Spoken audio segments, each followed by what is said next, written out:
For more on how this is going to impact not just the U.S., but the entire world, Ben Grumbles, president of the U.S. Water Alliance, is back with us here on set. First of all, good to see you. Great to see you. We have a problem, and it's gotten worse since the last time that we spoke about this. I think for our viewers at home, we've talked about this topic a number of times. It's really bad. It's getting worse. It's getting worse. It's getting worse. Why isn't anything being done about it, or is it nothing can be done about it? Well, there are some things being done about it, but it is such a growing problem.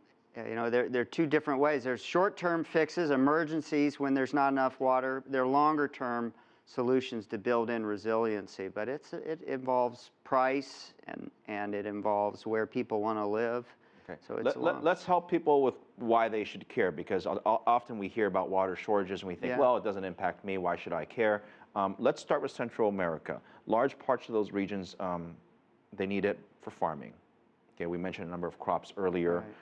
How much does it hurt consumers if those crops don't grow or they simply die off? Ultimately, we're talking about inflation and higher food costs, not just to there, but to everywhere they export that food to, right? Right. Well, some crops are going to be sacrificed and become increasingly less popular if they're water-intensive crops. The big move is to try to get more crop per drop to reduce the waste and inefficiency in agriculture. In some places, that's just not possible. But consumers do have to change their preferences, and it costs more to get certain crops, certain commodities, whether it's wheat or cotton in certain areas of the world because of the increasing water intensity of the product. What are governments doing? What are NGOs doing? Organizations like yourself, for example, I'm sure you're giving advice to these individuals and organizations. What do they have to do? Well, we can't just grumble about it. We have to take positive steps, reduce waste and inefficiency.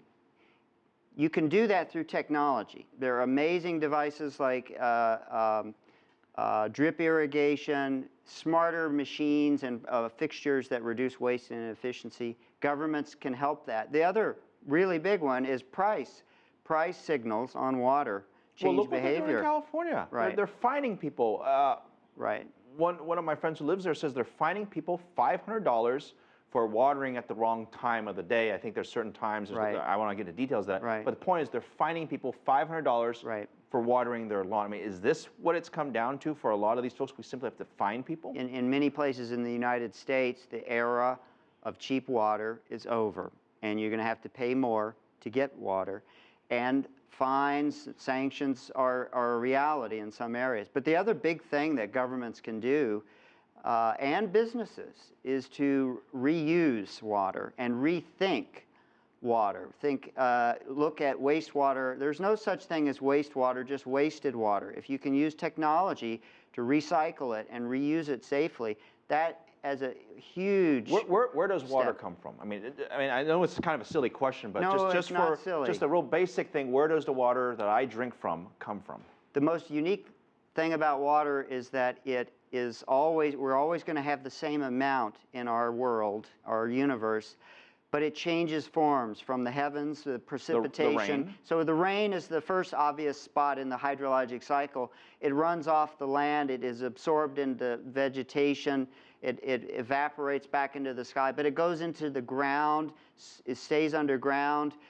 One of the reasons that rivers continue to flow even when it's not raining is because the groundwater is providing sometimes half of the flow of a river. And then the other place we get our water is from the large water bodies and including the ocean. I mean, it's shocking, and you're not shocked at this. When we go to the store and when we go buy water, it's oftentimes more expensive than oil.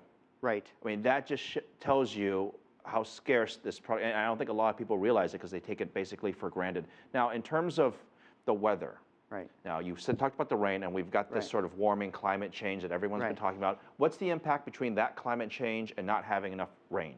Well, so the most important thing the public can understand is that there's a difference between weather and climate change. Weather is more frequent, regular changes in what's happening outside. Climate change are longer-term trends. climate change is water change. What climate change is saying is that the world is going to get hotter, drier, wetter, wilder. And in certain areas of the world, like California, parts of Brazil, Southeast Asia, Northern Africa, these hot, dry places are they're going to get worse. So you have to think of ways to adapt and build in resiliency and rethink what products and services you truly need. Ben, we're out of time. Ben Grumbles, president of the U.S. Water Alliance. So many of us hope that you're wrong, but unfortunately, I think you're on the right page. Ben, thank you very much.